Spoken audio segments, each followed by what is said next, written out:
Hey guys, so I did want to take a moment and actually talk about keratoconus once again. So just to catch you up, I have keratoconus. It's pretty severe, especially in my left eye. I've had the corneal transplant, cross-linking, and I'm getting the PRK done soon. So I wanted to start a series to be able to document that. Basically, document the journey that I've had with keratoconus. I've made videos on an old channel that I had, but I wanted to move things over to a new channel that will be more focused on not only this, but also other health issues. Now, and just life things in general. So, it's hard sometimes when you hear that you're gonna have keratoconus, and especially if you hear it the way that I've heard it. The way that my doctor actually told me that I had keratoconus was a very bad way of telling someone. It was way back when, and someone just told me I had keratoconus without telling me what it was. So I didn't know what it was. I didn't thought it was anything serious, because if it was, you would have told me so, right? And until I changed doctors, and I changed doctors again, you get a second opinion, and then more information comes along, and you find a doctor that's actually able to relay to you information. And I did my own research as well. I had a lot of questions. I wasn't sure about what was going to happen in the future. I had no guarantee of success when it came to the procedures that I was going to take. On some procedures, people were pretty open about the fact that we're trying to stop the keratoconus, not necessarily save your eyesight. It's more of a thing that, if you happen to see a little bit better, that's fine and well. But the main thing, they don't want the keratoconus to degenerate too far, or too much, I should say. So when you get, let's say a cross-linking done, and your vision starts decreasing after that, it can be a moment where you're really depressed, where you're wondering, well, what's the point? What's the point of even fighting when it comes to that? If I'm doing a next procedure, is it really going to help? Once again, questioning a lot of things, and that can put us either in a depression kind of state, because all of these things are negative and they're just roaming around in our head, just circling back and forth. Or you can also be very anxious because you have a lot of questions, a lot of uncertainties. So I decided to do a video just to be able to talk about these things. These things are not taboo. They happen not only to me, but they happen to other people that I've talked to rather, in groups. And I've been able to have these conversations where we're able to find common ground, and able to understand each other, and able to understand that it is really, for a lot of people, the limitations that is so stressing and so depressing. Learning that you can't drive the way you used to. You have to, watch out at night. You have to be more careful. You have to make sure you're not going to slip, fall, all these things, or take care of your contacts. If you lose them, that's like your life is over. It costs a pretty penny. You have to keep on going to see your doctor. Procedures. Some aren't free or not covered.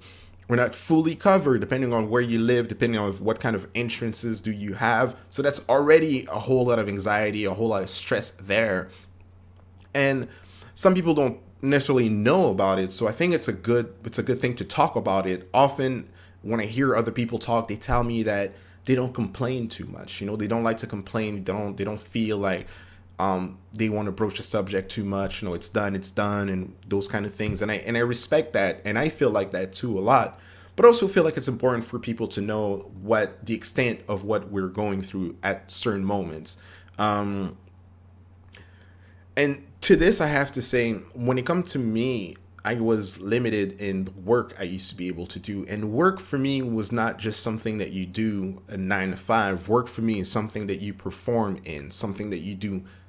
You can do good, but you can also do great and be great at. And that's what I liked about my job, is that it gave me the opportunity to actually perform and outperform myself. And I love that challenge. And when I was not able to meet that challenge on a weekly or daily basis, I was being hard on myself, and I was being hard on the fact that I had keratoconus, and I wasn't considering the fact that I had something that other people didn't have, that I was dealing with something that they did not have to deal with. So therefore, I wasn't in a measure to be able to compete with other people the way that I used to.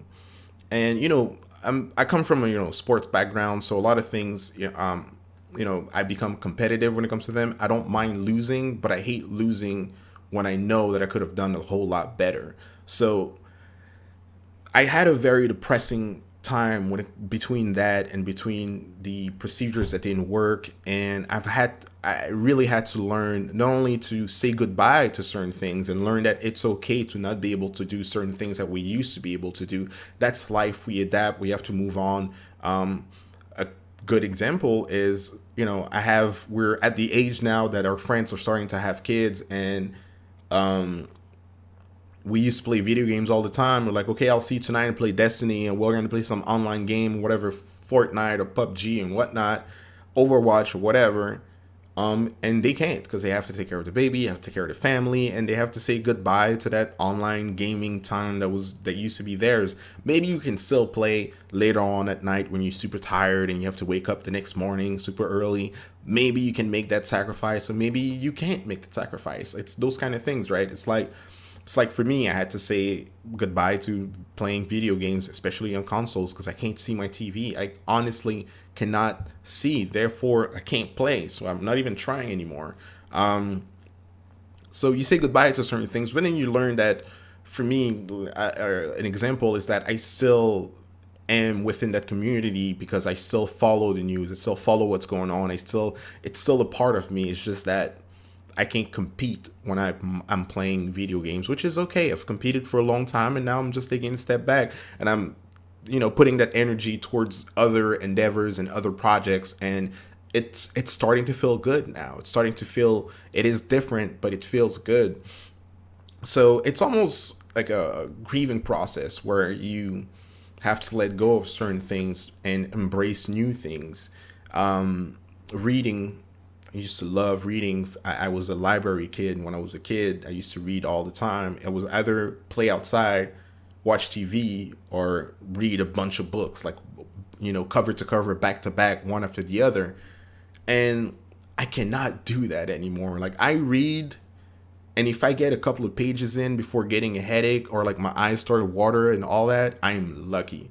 So audiobooks comes into play, podcasts comes into play, all these things. So I know it doesn't, for a lot of people, it's like, yeah, but it's only, it's not as great as the original thing. You're just, it's just a kind of like a replacement, but I don't see it like that. I see it as new endeavors. I see it as a change of a new portion of yourself, sometimes even an evolution, because maybe instead of playing video games now, maybe you want to have a podcast and talk about them. Maybe, maybe you'll find a niche that's like, okay, I can play these kind of games, but I can't play these other, and I'm playing games here. I'm talking about games, but work is also a thing, right? So maybe there's a job that you couldn't do, and now you have to look for something new, and that can be very, very stressing and also frustrating, because most people don't have to do that.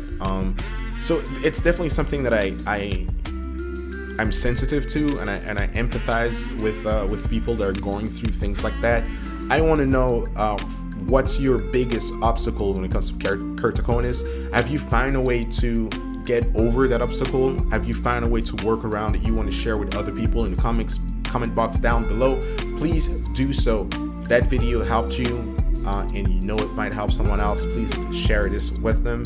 As always, thank you for your time. Thank you for watching this. Think about subscribing, and have yourself a good one. Peace.